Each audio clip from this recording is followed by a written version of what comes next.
নমস্কার। শুরু তো? নমস্কার। আজকের যে বিষয় সেটা হলো যে আমাদের বাংলাদেশে যে ঘটনা ঘটছে, আমরা এটাকে ধিক্কার জানাই। ভেবে দেখুন, আমরা কোনোদিন জাতি মানে আমরা কোনোদিন জাতি দাঙ্গা চাই না। আমরা শান্তি চাই। ভেবে দেখুন, একটা মায়ের দুটো সন্তান, দুই ধর্ম পালন করে।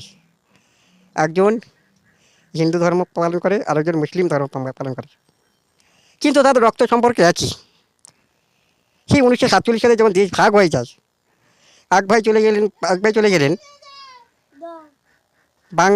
বাংলাদেশে, আরেক ভাই রইলে ভারতে।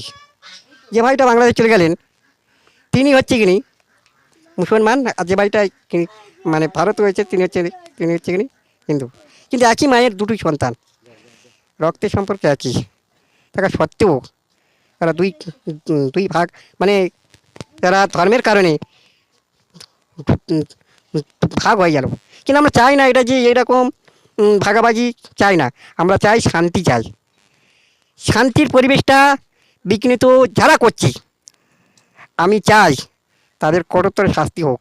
আর আমাদের আমাদের এই ভারতবর্ষে সেখানে সংখ্যালঘুদের অত্যাচার হচ্ছে, এই যে বিভিন্ন কারণে যে মসজিদগুলো ভাঙা হচ্ছে। যেমন হচ্ছে কি উত্তরপ্রদেশে উত্তরপ্রদেশে একটা মসজিদ কয়েকদিন আগেই বিজেপি আরএসএস ধ্বংস করে দিল। আমরা একে ধিক্কার জানাই। আমি নরেন্দ্র মোদীর কাছে প্রশ্ন করতে চাই, আপনি যে সংবিধানটা পাঠ করেছেন তাতে কী লেখা জানেন? ধর্মনিরপেক্ষ ঐক্য। আর সেই ধর্মনিরপেক্ষটাকে আপনি আঘাত করছেন। আপনি যে সংহতি ঐক্যটাকে আঘাত করছেন।